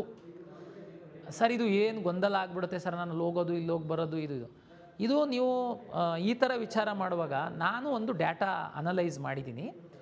ಲಾಸ್ಟ್ ಇಯರು, ಅದ್ರ ಹಿಂದಿನ ವರ್ಷ ಅದ್ರದ್ದೆಲ್ಲ ನೋಡಿದರೆ, ಈ ಥರ ಬಿಟ್ಟು ಅಪ್ಗ್ರೇಡ್ ಆಗುವಂಥದ್ದು, ಬೇರೆ ಕಡೆ ಹೋಗುವಂಥದ್ದು ಕೇವಲ ಒಂದು 2%. ನಾನು 2%ಗೋಸ್ಕರ ಏನಾದ್ರೂ ಇಂಜಿನಿಯರಿಂಗ್ ಎಲ್ಲ ಕೋರ್ಸ್ಗಳಿಗೆ ಎಂತಿದ್ರೂ ಇದು ಮೆಡಿಕಲ್ಲೆಲ್ಲ ಬಂದಿರೋದ್ರಿಂದ ಇದು ಈಗ ಸೆಕೆಂಡ್ ರೌಂಡ್ ಇದೆ ಅಂತ ನಾನು ನಿಮಗೆ ಹೋಲ್ಡ್ ಮಾಡಿ ಮುಂದೆ ಬರೋದಕ್ಕೆ ಕೊಟ್ಟರೆ ಯಾರೂ ಅಡ್ಮಿಷನ್ ಆಗಲ್ಲ. ಎಲ್ಲೋ ಒಂದು ಕಡೆ ಆಸೆ ನಂದು ಅಪ್ಗ್ರೇಡ್ ಆಗ್ಬೋದು ಅಂತ. MCC ಅವ್ರದ್ದು ತಮಗೆ ಗೊತ್ತಿದೆ ಲಾಸ್ಟ್ ಇಯರ್ ಎಲ್ಲ ಏನಾಗಿದೆ ಅಂತ ಅಂದ್ಕೊಂಡು. ಹಾಗಾಗಿ MCC ಅವ್ರದ್ದು ಯಾವಾಗ ಪೋಸ್ಟ್ ಬಂದ್ ಮಾಡ್ತಾರೆ, ಯಾವಾಗ ಓಪನ್ ಮಾಡ್ತಾರೆ ಅಂತನ್ನುವಂಥದ್ದು ಲಾಸ್ಟ್ ಇಯರ್ ಎಷ್ಟು ಗೊಂದಲ ಇತ್ತು. ಒಂದು ವೇಳೆ ಈ ವರ್ಷ ನಾನೇನಾದ್ರೂ ಈ ರಿಸ್ಕನ್ನು ತಗೊಂಡ್ರೆ, AICT ಅವ್ರೇನಾದರೂ ಲಾಸ್ಟ್ ಡೇಟ್ ಮಾಡ್ತು ಅಂತಂದರೆ ನಮ್ಮ ಇಂಜಿನಿಯರಿಂಗ್ ಕಾಲೇಜವರಿಗೆ ಮತ್ತು ಮಕ್ಕಳಿಗೆ ಅನ್ಯಾಯ ಆಗುತ್ತೆ. ನಾನು 2% ಸೀಟಿಗೋಸ್ಕರ ನಾನು ನಿಮ್ಗಳ್ನೆಲ್ಲ 3ನೇ ಸುತ್ತಿನ ತನಕ ತಗೊಂಡು ಹೋಗೋದಕ್ಕೆ ಆಗಲ್ಲ. ಹಾಗಾಗಿ ಈ ನಿರ್ಧಾರ ನಾವು ಮಾಡಿದ್ದೀವಿ. ದಯಮಾಡಿ ತಾವು ಸಹಕಾರ ನೀಡಬೇಕು. ನೀವು ಏನೂ ಗೊಂದಲಕ್ಕೆ ಒಳಗಾಗಬೇಡಿ. ವಿದ್ಯಾರ್ಥಿಗಳ ಸ್ಥಾನದಲ್ಲಿ ನಾನು ನಿಂತು ನಿಮ್ಗಳಿಗೆ ಯಾವ ರೀತಿ ಅನುಕೂಲ ಆಗಬೇಕು ಆ ರೀತಿಯೇ ನಾನು ನಿಮಗೆ ಸಹಾಯ ಮಾಡ್ತೀನಿ. ಬಟ್ ನೀವು ಏನೇನೋ ಕಲ್ಪನೆ ಮಾಡ್ಕೊಂಡು ಟೆನ್ಷನ್ ಆಗೋದಕ್ಕೆ ಹೋಗಬೇಡಿ. ಆಮೇಲೆ ಮೆಡಿಕಲ್ಲಿಗೆ ಸಂಬಂಧಪಟ್ಟಂಥ ಪೋಷಕರು, ವಿದ್ಯಾರ್ಥಿಗಳು ನನಗೆ ಸುಮಾರು ಕಾಲ್ ಬರ್ತಾಯಿದೆ, ಫೋನ್ ತುಂಬ ಗೊಂದಲದಲ್ಲಿದ್ದೀರಾ, ಸಿಗುತ್ತೋ ಸಿಗಲ್ವೋ. ನಾನು ನಿಮಗೆ ಹೇಳುವಂಥದ್ದು ಇಷ್ಟೇ, ಈ ವರ್ಷದ್ದು ಸೀಟು ಎನಿವೇ ಕರ್ನಾಟಕಕ್ಕೆ ಸ್ವಲ್ಪ ಒಂದು 1350 ಸೀಟ್ ಜಾಸ್ತಿ ಆಗಿದೆ. ಎನಿವೇ ನಮ್ಮ ವೆಬ್ಸೈಟಲ್ಲಿ ತಾವು ನೋಡಿ, ಎಲ್ಲ ರೋಸ್ಟರ್ ಪ್ರಕಾರ ಇರುತ್ತೆ. ಕಳೆದ ವರ್ಷದ್ದು ರ್ಯಾಂಕನ್ನು ನೋಡಿ ನೀವು ಒಂದು ಅನಲೈಸ್ ಮಾಡ್ಬೋದು, ನಿಮಗೆ ಯಾವ ಸೀಟು ಸಿಕ್ಬೋದು, ಯಾವ ಕಾಲೇಜಲ್ಲಿ ಸಿಕ್ಬೋದು ಅಂತ ಅಂದ್ಕೊಂಡು. ಹಾಗಾಗಿ ತಾವು ಬೇರೆ ಬೇರೆ ರೀತಿ ಸಿಕ್ಬಿಡುತ್ತೆ ನನಗೆ, ಹೀಗೆ ಸಾಧ್ಯನಾ ಹಾಗೆ ಸಾಧ್ಯನಾ, ಅವ್ರ್ಯಾರೋ ಹೇಳಿದ್ದಾರೆ ಸೀಟ್ ಕೊಡಿಸ್ತೀವಿ ಅಂತ, ಆ ಥರ ಎಲ್ಲ ತಾವು ಯಾವುದೇ ಒಂದು ತಪ್ಪು ನಿರ್ಧಾರನ ಮಾಡೋಕ್ಕೆ ಹೋಗಬೇಡಿ. 100% ಪಾರದರ್ಶಕವಾಗಿ ಆಗುತ್ತೆ. ಪೇರೆಂಟ್ಸಿಗೆ ತುಂಬ ಸ್ಪಷ್ಟವಾಗಿ ಹೇಳುವಂಥದ್ದು, ಕರ್ನಾಟಕ ರಾಜ್ಯದಲ್ಲಿ ಸರ್ಕಾರಿ ಮೆಡಿಕಲ್ ಕಾಲೇಜ್ಗಳಿದೆ, ಖಾಸಗಿ ಮೆಡಿಕಲ್ ಕಾಲೇಜ್ಗಳಿದೆ. ಖಾಸಗಿ ಮೆಡಿಕಲ್ ಕಾಲೇಜ್ಗಳಲ್ಲಿ ಕೆಲವು ಪ್ರೈವೇಟ್ ಯೂನಿವರ್ಸಿಟಿ ಸ್ಟೇಟಸನ್ನು ತಗೊಂಡಿರೋರಿದ್ದಾರೆ, ಕೆಲವು ಮೆಡಿಕಲ್ ಕಾಲೇಜುಗಳು ಡೀಮ್ಡ್ ಯೂನಿವರ್ಸಿಟಿ ಸ್ಟೇಟಸನ್ನು ತಗೊಂಡಿರೋರು ಇದ್ದಾರೆ. ಡೀಮ್ಡ್ ಯೂನಿವರ್ಸಿಟಿ ಸ್ಟೇಟಸ್ ತಗೊಂಡಿರುವ ಮೆಡಿಕಲ್ ಕಾಲೇಜ್ಗಳಲ್ಲಿ ಕೆಲವು ಕಾಲೇಜುಗಳು ಸರ್ಕಾರ NOC ಕೊಡುವಾಗ ಏನೋ ಒಂದು ಕಮಿಟ್ಮೆಂಟ್ ಮಾಡಿರೋದ್ರಿಂದ ಕೆಲವು ಸೀಟ್ಗಳನ್ನು ಕೆ ಇಗೆ ಸಹ ಬಿಟ್ಟುಕೊಡ್ತಾರೆ. ಆ ಸೀಟ್ಗಳನ್ನು ನಾವು ಜಿ ಸೀಟಾಗಿ ಸರ್ಕಾರಿ ಮಾನದಂಡಗಳಂತೆ ಮೀಸಲಾತಿಯಂತೆ ನಾವು ಅಲಾಟ್ ಮಾಡ್ತೀವಿ. ಇನ್ನು ಉಳಿದಂಥ ಎಲ್ಲ ಡೀಮ್ಡ್ ವಿಶ್ವವಿದ್ಯಾಲಯಗಳ ಸೀಟ್ಗಳು MCC ಇಂದ ಅಲಾಟ್ ಆಗುತ್ತೆ. ಖಾಸಗಿ ವಿಶ್ವವಿದ್ಯಾಲಯಗಳೇನಿದ್ದಾವೆ, ಮೆಡಿಕಲ್ ಕಾಲೇಜ್ ನಡೆಸ್ತಾ ಇರುವಂಥದ್ದು, ಅವರು ಸೀಟ್ಗಳು 100% ನಮ್ಮಿಂದನೇ ಅಲಾಟ್ ಆಗುವಂಥದ್ದು. ಆದರೆ ಸೀಟ್ ಶೇರಿಂಗು ಸಣ್ಣ ವ್ಯತ್ಯಾಸ ಇದೆ. ಮತ್ತು ಅಲ್ಲಿ ಪಿ ಸೀಟ್ ಅಂತ ನಾವೇನು ಕರಿತೀವಿ, ಅದು ಬೇರೆ ಕಾಲೇಜಲ್ಲೆಲ್ಲ 12-12.5 ಲಕ್ಷ ಇತ್ತು ಅಂತಂದರೆ, ಈ ಖಾಸಗಿ ವಿಶ್ವವಿದ್ಯಾಲಯದಲ್ಲಿ ಆಲ್ಮೋಸ್ಟ್ ಆಲ್ ಡಬಲ್ ಇದೆ. ಹಾಗಾಗಿ ತುಂಬ ಗೊಂದಲ ಮಾಡ್ಕೊಳ್ಳೋದಕ್ಕೆ ಹೋಗಬೇಡಿ. ನಮ್ಮ ಕಾಲೇಜುವಾರು ಫೀಸ್ ಸ್ಟ್ರಕ್ಚರು, ಕಾಲೇಜುವಾರು ಸೀಟ್ಸ್ ಇದೆ, ಅದನ್ನೊಂದು ಸರಿ ನೋಡಿ. ಇನ್ನೊಂದು ಕನ್ಫ್ಯೂಷನ್, ಒಂದು ಕಾಲೇಜಲ್ಲಿ 4 ಕೆಟಗರಿ ಸೀಟ್ ಇರುತ್ತೆ. ಉದಾಹರಣೆಗೆ ಜಿ ಸೀಟು ಮೆರಿಟೋರಿಯಸ್ ಸ್ಟೂಡೆಂಟ್ಸು, ಸರ್ಕಾರದ ಎಲ್ಲ ಮೀಸಲಾತಿಗಳನ್ನ. ಇನ್ನೊಂದು ಪಿ ಸೀಟು ಮತ್ತು ಮ್ಯಾನೇಜ್ಮೆಂಟ್ ಸೀಟು, NRI ಸೀಟು. ನೀವು ಆಪ್ಷನ್ ಎಂಟ್ರಿ ಮಾಡುವಾಗ ಫಸ್ಟು ಸರ್ ಜಿ ಸೀಟನ್ನೆಲ್ಲ ಒಂದು ಕಾಲೇಜಿಗೆ ಒಂದೇ ಹಾಕಬೇಕಾ, ಜಿ ಸೀಟನ್ನು ಮಾತ್ರ ಹಾಕಬೇಕಾ? ನೀವು ನಿಮ್ಮ ಮಗು ಲಾಗಿನ್ನು ಓಪನ್ ಮಾಡ್ಕೊಂಡು ನೀವು ಕೂತ್ಕೊಳ್ಳಿ, ಭಾಳ ಸ್ಪಷ್ಟವಾಗಿ ನಿಮಗೆ ಕ್ಲಾರಿಟಿ ಬರುತ್ತೆ. ಈಗ ಉದಾಹರಣೆಗೆ ನೀವು ಜಿ ಸೀಟು ಸಿಗ್ಬೋದು, ಇಲ್ಲ ಅಂದರೆ ಪಿ ಸೀಟ್ ಸಿಗುತ್ತೆ ಅನ್ನುವಂಥದ್ದು ಇದೆ ಅಂತ ಭಾವಿಸೋಣ ನಾನು. ಜಿ ಸೀಟು ಅಂದರೆ ಗೌರ್ಮೆಂಟ್ ಕಾಲೇಜಲ್ಲೂ ಸೀಟ್ ಇದೆ, ಪ್ರೈವೇಟ್ ಮೆಡಿಕಲ್ ಕಾಲೇಜಲ್ಲೂ ಜಿ ಸೀಟ್ಗಳಿದೆ. ಕೆಲವರು ತಾವು ಫೈನಾನ್ಷಿಯಲಿ ಚೆನ್ನಾಗಿದ್ದು ನಾನು ಗೌರ್ಮೆಂಟ್ ಮೆಡಿಕಲ್ ಕಾಲೇಜ್ ಜೊತೆಗೆ ಪ್ರೈವೇಟ್ ಮೆಡಿಕಲ್ ಕಾಲೇಜ್ನೂ ಜಿ ಸೀಟ್ ಹಾಕ್ತೀನಿ ಅಂತಂದರೆ ಮಿಕ್ಸ್ ಮಾಡಿ ಹಾಕ್ಬೋದು. ಲಾಸ್ಟಿಗೆ ಬರ್ತಾ ಬರ್ತಾ ಪ್ರೈವೇಟ್ ಕಾಲೇಜಿನ ಜಿ ಸೀಟ್ ಹಾಕಿ ಅದೇ ಕಾಲೇಜಿನ ಪಿ ಸೀಟ್ ಹಾಕಿ ಅದೇ ಕಾಲೇಜಿನ ಮ್ಯಾನೇಜ್ಮೆಂಟ್ ಸೀಟನ್ನು ಹಾಕ್ಬೋದು. ನೀವು ಏನು ಬೇಕಾದ್ರೂ ಹಾಕ್ಬೋದು. ಈಗ ಉದಾಹರಣೆಗೆ ಒಂದು ಕಾಲೇಜಲ್ಲಿ 4 ಕೆಟಗರಿ ಸೀಟ್ ಇದೆ ಅಂತಂದರೆ ನೀವು 4 ಕೆಟಗರಿ ಸೀಟನ್ನು ಹಾಕ್ಬೋದು.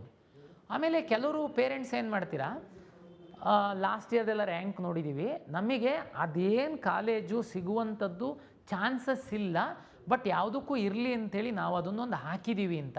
ಯಾವುದಕ್ಕೂ ಇರಲಿ ಅಂತ ತಾವು ಹಾಕುವಾಗ ದಯಮಾಡಿ ಕೆಳಗೆ ಹಾಕಿದ್ದೀವಿ ನಾವು ಅಂತ. ಕೆಳಗಲ್ಲ. ನಮ್ಮ ಕಂಪ್ಯೂಟರ್ ಹೆಂಗೆ ಕನ್ಸಿಡರ್ ಮಾಡುತ್ತೆ, ನಿಮ್ಮ ರ್ಯಾಂಕು ಮತ್ತು ನೀವು ಮೊದಲು ಯಾವ್ದು ಹಾಕಿದ್ದೀರಾ, ಮೊದಲು ಹಾಕಿರುವಂಥದ್ದಕ್ಕೆ ಮೊದಲ ಆದ್ಯತೆ ರ್ಯಾಂಕ್ ಮೇಲೆ, ಎರಡನೇದಕ್ಕೆ 2ನೇ ಆದ್ಯತೆ, 3ನೇದಕ್ಕೆ 3ನೇ ಆದ್ಯತೆ, ಈ ರೀತಿ ಅಲಾಟ್ ಮಾಡ್ತಾ ಬರುತ್ತೆ. ನೀವು ಯಾವುದಕ್ಕೂ ಇರಲಿ ಅಂತ ಹಾಕುವಂಥ ಸಂದರ್ಭದಲ್ಲಿ ಕೆಳಗೆ ಹಾಕುವಂಥದ್ದಲ್ಲ ಒಂದು. ಎರಡನೇದು, ಸೀಟ್ ಮುಂದೆ ಫೀಸು ಸಹ ಬರುತ್ತೆ. ದಯಮಾಡಿ ಫೀಸನ್ನು ನೋಡಿ. ತುಂಬ ಮಕ್ಕಳು ಪೇರೆಂಟ್ಸ್ ಏನು ಮಾಡ್ತಾರೆ, ಒಂದು ಟೆನ್ಷನ್ನಲ್ಲಿ ಗಡಿಬಿಡಿನಲ್ಲಿ ಮ್ಯಾನೇಜ್ಮೆಂಟ್ ಸೀಟನ್ನು ಸಹ ತಂದು ಹಾಕ್ಬಿಟ್ಟಿರ್ತೀರ ನೀವು. ಆ್ಯಕ್ಚುಲಿ ನೀವು ಶಕ್ತಿ ಇರಲ್ಲ ಫೈನಾನ್ಷಿಯಲಿ ಮ್ಯಾನೇಜ್ಮೆಂಟ್ ಸೀಟಿಗೆ. ಕಂಪ್ಯೂಟರ್ ಅಲಾಟ್, ನಿಮ್ಮ ರ್ಯಾಂಕ್ ಚೆನ್ನಾಗಿದ್ದು ನೀವು ಮ್ಯಾನೇಜ್ಮೆಂಟ್ ಸೀಟನ್ನು ತಂದು ಮೇಲೆ ಹಾಕಿದರೆ ಅಲಾಟ್ ಮಾಡುತ್ತೆ. ನೀವೇನೋ ಮ್ಯಾನೇಜ್ಮೆಂಟ್ ಸೀಟೇ ಫಸ್ಟ್ ಕೇಳಿದ್ದೀರಾ ಅಂತ. ಹಂಗಾಗಲ್ಲ. ನಿಮಗೆ ಅದು ಹಣನೂ ಅಲ್ಲಿರೋದ್ರಿಂದ ತಾವು ಚೆಕ್ ಮಾಡಿ, PDF ಡೌನ್ಲೋಡ್ ಮಾಡಿ ಒಂದು ಸರಿ ನೀಟಾಗಿ ನೋಡಿ. ಪೇರೆಂಟ್ಸ್ ನೋಡಿ, ಮಕ್ಕಳು ತುಂಬಾ ಅವರಿಗೆ ಅರ್ಥ ಆಗಲ್ಲ, ಗೊಂದಲ ಇರುತ್ತೆ ಅಂತಂದರೆ. ಅಲಾಟ್ ಆದಮೇಲೆ ಬಂದು ಇಲ್ಲ ನನಗೆ ಅದು ಇಂಟ್ರೆಸ್ಟ್ ಇರಲಿಲ್ಲ ಹಾಗೆ ಹೀಗೆ ಅಂತೆಲ್ಲ ಹೇಳಿದರೆ ಆಮೇಲೆ ನಿಮಗೂ ತೊಂದರೆ, ನಮಗೂ ತೊಂದರೆ. ನಿಮ್ಮನ್ನು ಹೊರಗಡೆ ಹಾಕುವಂಥದ್ದು ಸಿಸ್ಟಮ್ ಅಲಾಟ್ಮೆಂಟು, ನಾವು ಯಾವುದು ಮ್ಯಾನ್ಯುವಲ್ ಮಾಡುವಂಥದ್ದಲ್ಲ. ಹಾಗಾಗಿ ನೀವು ತಾಳ್ಮೆಯಿಂದ ಈ ಕೆಲಸವನ್ನು ಮಾಡಬೇಕು. ತುಂಬ ಕಡಿಮೆ ಮೆಡಿಕಲ್ ಕಾಲೇಜ್ಗಳಿರುತ್ತೆ, ಹಾಗಾಗಿ ತುಂಬ ಟೆನ್ಷನ್ ಮಾಡುವಂತಹ ಅಗತ್ಯ ಇಲ್ಲ. ತಾವು ಇದನ್ನು ಮಾಡಿ PDF ಇಟ್ಕೊಳ್ಳಿ. ಕೊನೆ ಲಾಸ್ಟ್ ಡೇ ತನಕ ನಾವೇನು 13ನೇ ತಾರೀಕಿನ ತನಕ ಅವಕಾಶ ಕೊಡ್ತಾಯಿದ್ದೀವಿ, ಸಾಕು. ಯಾಕೆಂತಂದ್ರೆ ಈಗ ಆಲ್ರೆಡಿ ನಮ್ಮ ಹತ್ರ ಸುಮಾರು ಚಾಯ್ಸ್ 2 ಮತ್ತು ಚಾಯ್ಸ್ 3 ಹಾಕಿರೋರೆ ಆಲ್ಮೋಸ್ಟ್ ಅಲ್ಲಿ 85,000 ವಿದ್ಯಾರ್ಥಿಗಳು ಆಲ್ರೆಡಿ ನಮ್ಮ ಸಿಸ್ಟಮ್ ಒಳಗೆ ಇದ್ದೀರಾ. ನೀವು ಜಸ್ಟ್ ಮೇಲೆ ಕೆಳಗೆ ಮಾಡುವಂಥದ್ದು. ಹಾಗಾಗಿ 13ನೇ ತಾರೀಕಿನ ತನಕ ಅವಕಾಶ ಕೊಡ್ತಾಯಿದ್ದೀವಿ. ಇದನ್ನು ಸದುಪಯೋಗ ಪಡಿಸ್ಕೊಳ್ಳಿ. ಒಂದು ಪಾಯಿಂಟ್ ಮಿಸ್ ಆಗಿತ್ತು, ಫಸ್ಟ್ ರೌಂಡಲ್ಲಿ ತಾವು ಆಪ್ಷನ್ ಎಂಟ್ರಿ ಮಾಡಿದ್ದೀರಾ, ನಿಮಗೆ ಯಾವುದೂ ಸೀಟ್ ಅಲಾಟ್ ಆಗಿಲ್ಲ, ಬಟ್ ನೀವು ನಮ್ಮ ಸಿಸ್ಟಮ್ ಒಳಗಡೆ ಇದ್ದೀರಾ, ನಿಮ್ಮ ಹತ್ರ ಆಪ್ಷನ್ಸೂ ಇದ್ದಾವೆ.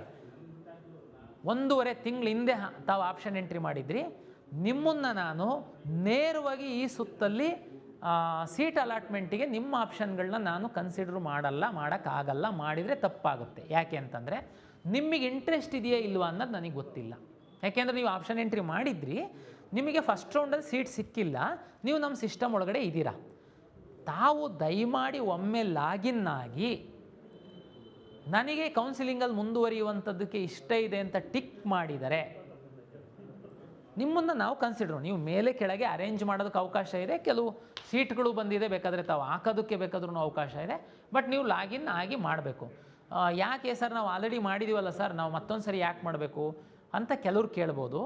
ಏನಾಗ್ತಾ ಇತ್ತು ಹಿಂದೆ ಅಂತಂದರೆ, ತುಂಬ ದೊಡ್ಡ ನಂಬರ್ ವಿದ್ಯಾರ್ಥಿಗಳಿಗೆ ಸೀಟ್ ಅಲಾಟ್ ಆಗಿರ್ತಿರ್ಲಿಲ್ಲ. ನಮ್ಮವರು ಎಂಟೈರ್ ವಿದ್ಯಾರ್ಥಿಗಳನ್ನ ಇಲ್ಲಿಗೆ ಪೋರ್ಟ್ ಮಾಡ್ಕೊಂಡ್ಬಿಟ್ಟು ರನ್ ಮಾಡಿ ಅಲಾಟ್ ಮಾಡ್ತಿದ್ರು. ಆಮೇಲೆ ಅವರು ಆಲ್ರೆಡಿ ಮ್ಯಾನೇಜ್ಮೆಂಟಲ್ಲಿ ಸೇರ್ಕೊಳ್ಳೋದು, ಬೇರೆ ಬೇರೆ ಕಡೆ ಹೋಗಿ ಸೇರ್ಕೊಂಡ್ಬಿಟ್ಟಿರ್ತಿದ್ರು. ನಮಗೆ ಅಡ್ಮಿಷನ್ಸ್ ಪ್ರಮಾಣ ಭಾಳ ಕಡಿಮೆ ಆಗ್ತಾಯಿತ್ತು. ಅವರಿಗೆ ಕೇಳಿದರೆ, ಸರ್ ನಾವೆಲ್ಲಿ ಸರ್ ಫಸ್ಟ್ ರೌಂಡಲ್ಲಿ ನಾವು ಭಾಗವಹಿಸಿದ್ವಿ, ನಮಗೆ ಯಾವುದೂ ಸೀಟ್ ಸಿಕ್ಕಿಲ್ಲ, ಹಂಗೆ ನಾವು ಹೋಗಿದ್ದೀವಿ. ಅದಕ್ಕೋಸ್ಕರ ನಾವು ಮಾಡಿದ್ದೀವಿ. ದಯಮಾಡಿ ಮೊದಲ ಸುತ್ತಿನಲ್ಲಿ ಆಪ್ಷನ್ ಎಂಟ್ರಿ ಮಾಡಿ ಯಾವುದೇ ಸೀಟು ಸಿಕ್ಕಿಲ್ಲದ ಇರುವಂಥ ವಿದ್ಯಾರ್ಥಿಗಳು ತಾವು ಲಾಗಿನ್ ಆಗಿ ತಾವು ಕನ್ಸೆಂಟ್ ಕೊಟ್ಟರೆ ಅಷ್ಟೇ ತಮ್ಮನ್ನು ಈ ಸುತ್ತಿನಲ್ಲಿ ಕನ್ಸಿಡ್ರು ಮಾಡ್ತೀವಿ. ಇಷ್ಟು ತಾವು ವೆಬ್ಸೈಟಲ್ಲಿ ನೋಡಿ ಕಳೆದ ವರ್ಷದ್ದು ಮೆಡಿಕಲ್ಲು ಒಂದು ಡೆಂಟಲ್ದು ರ್ಯಾಂಕನ್ನು ಸಹ ನೋಡಿ ತಾವೊಂದು ಕನ್ಕ್ಲೂಷನ್ನಿಗೆ ಬರಬಹುದು. 13ನೇ ತಾರೀಕಿನ ತನಕ ಆಪ್ಷನ್ ಎಂಟ್ರಿಗೆ ನಾವು ಅವಕಾಶ ಕೊಟ್ಟಿದ್ದೀವಿ. ಸಮಾಧಾನವಾಗಿ ಕೂತ್ಕೊಂಡು ಆಪ್ಷನ್ ಎಂಟ್ರಿ ಮಾಡಿ. ಈಗಾಗಲೇ ನಮ್ಮ ಕೌನ್ಸಿಲಿಂಗ್ ಒಳಗಡೆ ಇರುವಂಥವರು ತಾವು ಮೇಲೆ ಕೆಳಗೆ ಮಾಡುವಂಥದ್ದು, ಡಿಲೀಟ್ ಮಾಡುವಂಥದ್ದು, ಹೊಸದಾಗಿ ಆಪ್ಷನ್ ಹಾಕೊಳ್ಳುವಂಥದ್ದಕ್ಕೆ ಅವಕಾಶ ಇರುತ್ತೆ. ನಮ್ಮದು ಜೊತೆಗೆ ಬ್ರೋಷರ್ ಇದೆ ವಿವರವಾದಂತಹ ಕೌನ್ಸಿಲಿಂಗಿಗೆ ಸಂಬಂಧಪಟ್ಟಂತೆ. ಅದನ್ನು ಸಹ ತಾವು ಸ್ಟಡಿ ಮಾಡಿ ನಿಮಗೆ ತುಂಬ ಕ್ಲಾರಿಟಿ ಬರುತ್ತೆ ಅಂತೇಳಿ ನಾನು ಹೇಳ್ತಾ, ಜಸ್ಟ್ ಒಂದು ವಾರ ಇದೆ, ತುಂಬ ಇನ್ವಾಲ್ವ್ ಆಗಿ ತಾವು ಒಳ್ಳೆ ರೀತಿಯಲ್ಲಿ ನೀವು ಆಪ್ಷನ್ ಎಂಟ್ರಿ ಮಾಡ್ತು ಅಂತಂದರೆ ಯಾವುದೇ ಗೊಂದಲ ಇಲ್ದಿರೋ ಥರ ಕೌನ್ಸಿಲಿಂಗ್ ಮಾಡಲಿಕ್ಕೆ ಸಾಧ್ಯ ಆಗುತ್ತೆ. ಧನ್ಯವಾದಗಳು.